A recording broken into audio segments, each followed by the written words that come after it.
welcome to Final Fights. I am Mark Hoffmeyer, and joining me is a man who is currently holding a sword called the Buick Slayer.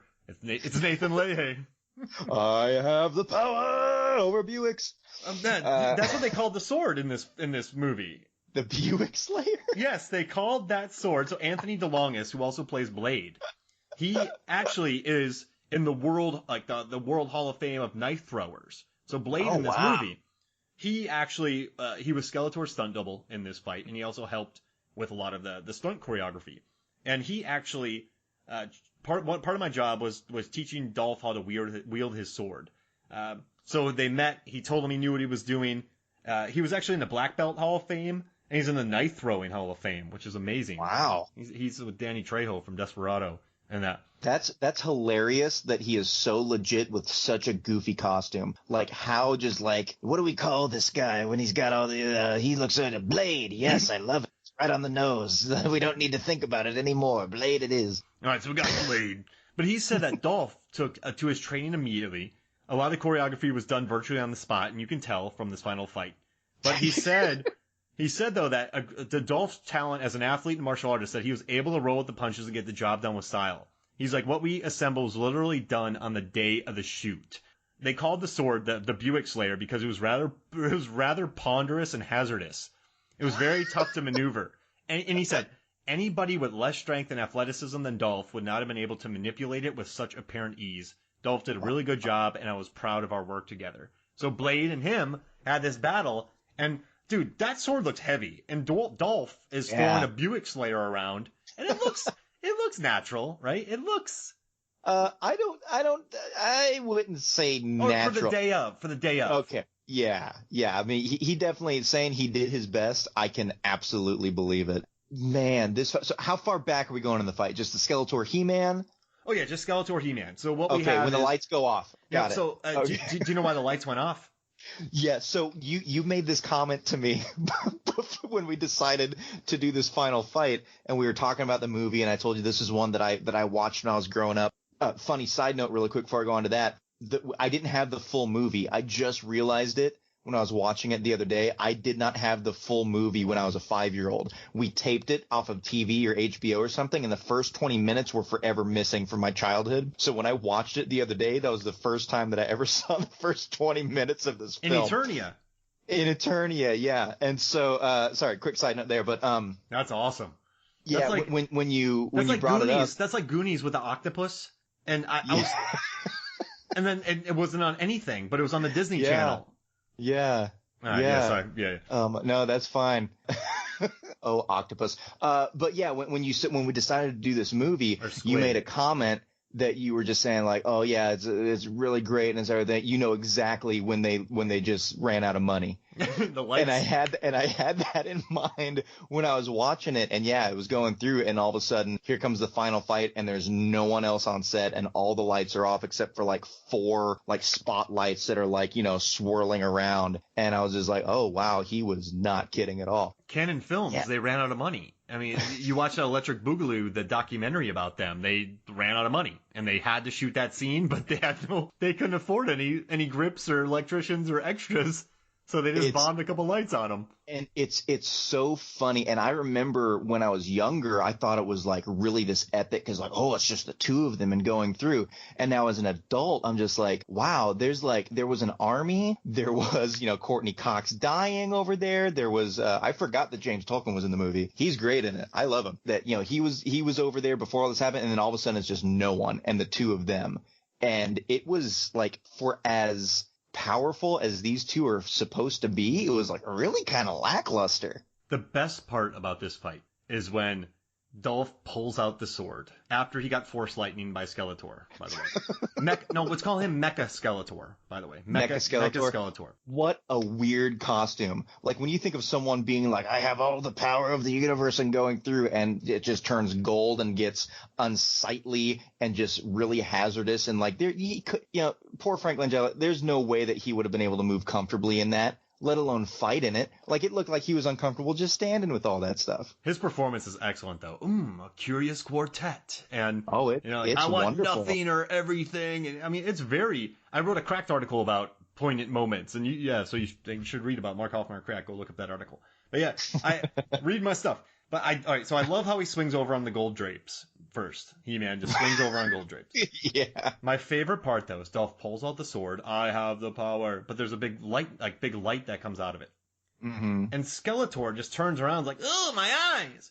And there is nothing less threatening about a mecha godlike character who has gotten the supreme power than when it turns around, it's like, man, that sword's bright.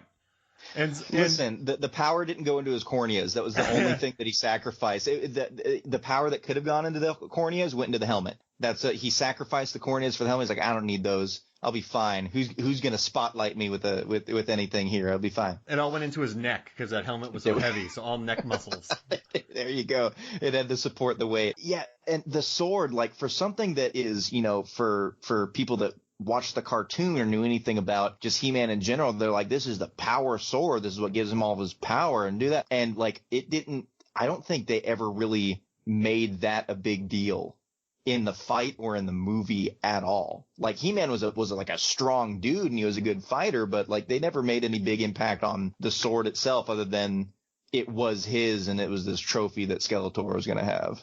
No, yeah. No, you're right. It's not really ever important, is it? Not really. He just talks about like, oh, the sword of Grayskull and it's mine forever and it'll be here in this crudely made lock that doesn't apparently work too well, as we'll find out in 20 minutes. And it's funny because like leading up to that fight, there's some decently fun weapons that come out. There's like the laser whip that Blade has and things like that. And it's just like, yeah, it's a sword and a staff for the dude that has all the power in the universe. Like there's no magic. There's no more of the force lightning. He's not super strong. And there's half the fight is flourishes, isn't it? Yeah, and there's no Dolph lights. Just like a close up on him trying to make himself look fancy and good. I mean, so what is Skeletor doing when he's doing 40 seconds of sword flips? Trying to hold the helmet on with his super strong neck muscles. Flip that sword while I adjust my head, please. Exactly. And what's funny, 5-year-old me thought that that's how you're supposed to fight. For Christmas that year, I got a He-Man power sword. And when I was playing with my brother, we would be like, chee, chee, chee, and I would always step back and go before we would go at it again. And I just thought that's how you're supposed to fight with a sword. So do you think the Phantom Menace and then eventually Revenge of the Sith with their fancy lightsaber spinning stole from Masters of the Universe? Oh, geez. Stupid. No, I would say not at all. I do love how, so he gets the power, they both start to fight each other. And there's 2 segments of this fight. The first segment's 26 strikes. And it's just them kind of throwing parries at each other. Mm-hmm. Right? It's just bonking on the staff. I mean, there's no real danger other than maybe Dolph Lundgren pulling out his rotator cuff when he lifts that sword out. Buick Slayer swinging it that they learned on the day. And also another interesting thing, the fight choreographer, he was on Escape from New York and Blazing Saddles. Those good fights in that movie, man. I dig it. Lauren James, he actually did it. I love it. And also props though to William Stout, who was the production designer on this movie. Also the costumes are I love the creations in this movie for the budget. And also, Gary Goddard, he had to move overseas because I don't want to talk about it, it's gross. But the director, he got in a lot of stuff, but he said, guys, just let me build Eternia so we can shoot it for 20 minutes in the beginning and 20 minutes at the end. And so that's how they were able to build such a big set, which I kind of love. But you have Eternia, you have this epic showdown, and it's 3 minutes, 2 minutes. And there's a total of 32 strikes, and Skeletor goes flying 50 feet on just a random Dolph parry from a sword. Well, it had the power, Mark. Oh, yeah. He said it. He said it at the very beginning. He had the power. What did you expect? So you can have power, but you don't have the power. So he had the power. I mean, he had the Buick Slayer, I guess. And it's also funny that the big, coup d'etat of this whole thing is no one gets a hit on each other, do they? Never. They don't even, never. And it's just king, king, king, and all of a sudden I break your staff, and that's it? It was never Skeletor always had his staff, but the power never flowed from it. Even when he got enveloped in all the stuff earlier on, it swirled around him. It went in his ugly white pale face and lit himself up. But it's And it's funny, as a kid, I'm like, yeah, get him. He's done for. Like, it made so much sense. And as a logical adult, it's just like that was it. Question for you. Who's a better fighter, Mecha Skeletor or Skeletor? Because Skeletor had his most success after he lost his Mecha Skeletor ability. Yeah, I would say Skeletor for sure. He had less weight on his head, so he was able to swivel around, do that more, 100% there. Mecha Skeletor didn't do anything physical. He just started to shoot laser beams out of his eyes and telling people to kneel. Like, that didn't really do anything at all. He didn't really, for all the power he had, he really didn't show anything off other than the power of his mouth. And listen to me. No. What? That's all I got. I do love when Dolph swings over on the gold drapes. He kind of moves out of the way very slowly, like, oh, grumble, grumble, grumble, grumble. He moves out of the way. But I do like the big sword swing that regular Skeletor has at the end. It reminded me of Kingdom of Heaven, when Liam Neeson is teaching Orlando Bloom how to fight with the overhead swing, and then he knocks the sword out. There's some tension there. He has to save the sword. You're like, oh man, the sword. But then Dolph is almost better fighting when he's like horizontal on the ground. They're not standing up. I mean, his sword strikes seem more powerful. Oh, I guess his sword strike is more powerful because it has the power, and Skeletor isn't Mecha Skeletor, so those blasts hit harder. Yeah, that would make more sense. That would make more sense then. I hate it Do when you think? correct myself. So he had the power, and Mecha Skeletor had the power of the universe because he was the master of the universe. Then, do you think when the Buick Slayer slayed the staff, do you think it took in the rest of that power into itself? So that was what hit even harder. So it became the power of the universe. It was. He has the power of the master of the universe. It was like, the power, and he's also the master of the universe. It's a double. Wow. Okay, that's like if Thanos has all of the Infinity Stones in the Gauntlet, and then he gets... What's another movie that has the power in it? Then he gets the power. He gets the power. I'm going to say he gets the power cosmic. We're in the Marvel Universe. He gets the power cosmic, and he gets the Gauntlet. Whoa. So he gets Silver Surfer's strength, given to him by Galactus, and he also has that. That'll be good. And then he gets Captain Marvel's power, so he can fly around the universe.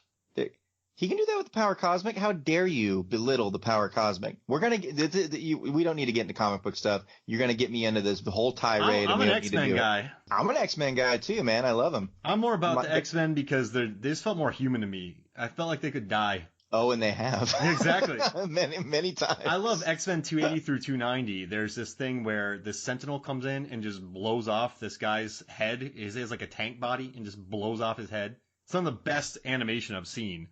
I love that, man. I guess I've always liked the X-Men because they can die. I think that was one of the Marauders or one of the Reavers. The dude with the tank body and like the mohawk, and he just had like the coils around his tummy and the big, And the Sentinel puts his hand on his head and blows it off. It's one of my favorite visuals. And, that comic book stole a lot from Masters of the Universe. I'm lying. But I gotta tell you. I was waiting for the explanation, and I saw your face. I was like, he's a liar. He's a huge liar right now. There's a charm to this fight scene, though. It is very PG. And listen, they ran out of money. Oh, yeah. 100%. They had maybe 3 lights. And, I mean, they couldn't bring in any crew. So for a no-crew action film, like, it's not... There's a narrative to it. How does that sound? The narrative is, he becomes a Master of the Universe Skeletor. Skeletor becomes Mecha Skeletor. He-Man gets the sword, which gives him the power. The two head off. They're equal matches. But the power destroys the master power. He loses it. But then he... I have a good idea. Yeah. Here's what we should do. Let's ditch that narrative and make our own narrative. Let's say that they had ample amounts of money to do whatever they wanted to do. Let's recreate this fight scene with money. Well, there would have been a monster in the middle of the thing because they wanted to have a monster. Remember the monster in Masters in that little pit? So there was a monster in the pit? Yeah, they wanted a monster in the pit and they couldn't afford it. I was gonna say I must have blacked out during that scene if there was a monster in the pit. So the monster would have been there. It would have almost